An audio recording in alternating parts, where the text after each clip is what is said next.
السلام علیکم پیارے دوستو، آج کی اس ویڈیو میں ہم آپ کو بتائیں گے کہ جب ایک شخص نے قرآن پاک کی بے حرمتی کر دی تو اللہ تبارک و تعالیٰ نے اس کو کس طرح سے عذاب میں پکڑا، جس کو دیکھ کر سب لوگ حیران ہو گئے۔ تو آپ اس ویڈیو کو پورا آخری تک دیکھتے رہیے اور اس سے عبرت بھی حاصل کریں۔ اور دوستو، جو شخص قرآن پاک سے سچی محبت کرتا ہے وہ اس ویڈیو کو ایک لائک ضرور کرے گا، اور آپ نے چینل کو ابھی تک سبسکرائب نہیں کیا ہوا ہے تو جلدی سے آپ اس چینل کو سبسکرائب کر لیجئے، کیونکہ ہم آپ کے لیے بہت ہی پیاری پیاری ویڈیو لاتے رہتے ہیں۔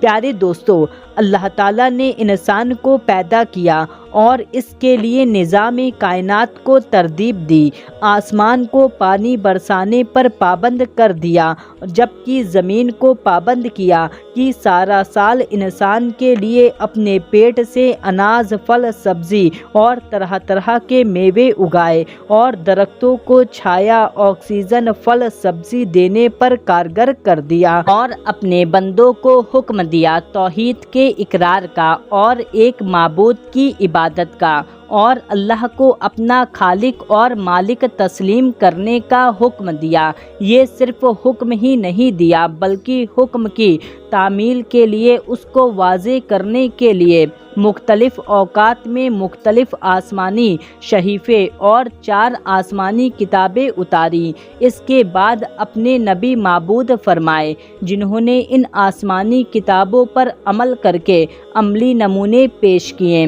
آسمانی کتب کے ساتھ آخری کڑی قرآن مجید ہے، جبکہ قرآن مجید کا عملی نمونہ حضرت محمد مصطفیٰ صلی اللہ تعالیٰ علیہ وسلم کی سیرت طیبہ ہے۔ مگر میرے پیارے دوستو، وہ شخص کتنا بدبخت ہوگا جو قرآن پاک کی توہین کرے۔ اللہ نے خود فرمایا ہے، اس ذکر کو ہم نے نازل کیا اور اس کا ذمہ بھی ہم پر ہے۔ جس قرآن پاک کا محافظ خود خدا ہو، اس قرآن کی بے حرمتی کرنے والے کا کیا ہوگا، اس کا اندازہ کرنا بھی ہم انسانوں کے بس میں نہیں ہے۔ پیارے دوستو، جب ایک غیر مسلم نے قرآن پاک کی بے حرمتی کی، پھر اس کے بعد اس کا کیا معاملہ پیش آیا، کس طرح سے اس پر اللہ کا عذاب آیا، اسی کے بارے میں پورا ہم آپ کو واقعہ بتائیں گے۔ پیارے دوستو، اللہ جب چاہے قرآن پاک کی بے حرمتی کرنے والے سے انتقام لے اور انہیں عبرت کی نشانی بنائے، وہ اس پر قادر ہے۔ ایسے لوگوں کی رسی کھینچنے اور دنیا والوں کے سامنے مثال قائم کرنے پر اللہ قدرت رکھتا ہے۔ دوستو، بات اس وقت کی ہے جب 1999 میں، یعنی آج سے 23 سال پہلے، ترکی میں زلزلہ آیا تھا۔ ہر طرف لاشیں ہی لاشیں تھیں، ایک طرف لوگوں کی لاشیں تھیں، دوسری طرف سمندر کے کنارے ایک جہاز میں پارٹی چل رہی تھی۔ اس محفل میں اسرائیلی جنرل، امریکی جنرل، ترکی کے 30 سے زیادہ فوجی جنرل موت کو بھلا کر دین سے بیزار ہو کر اس محفل میں شامل تھے۔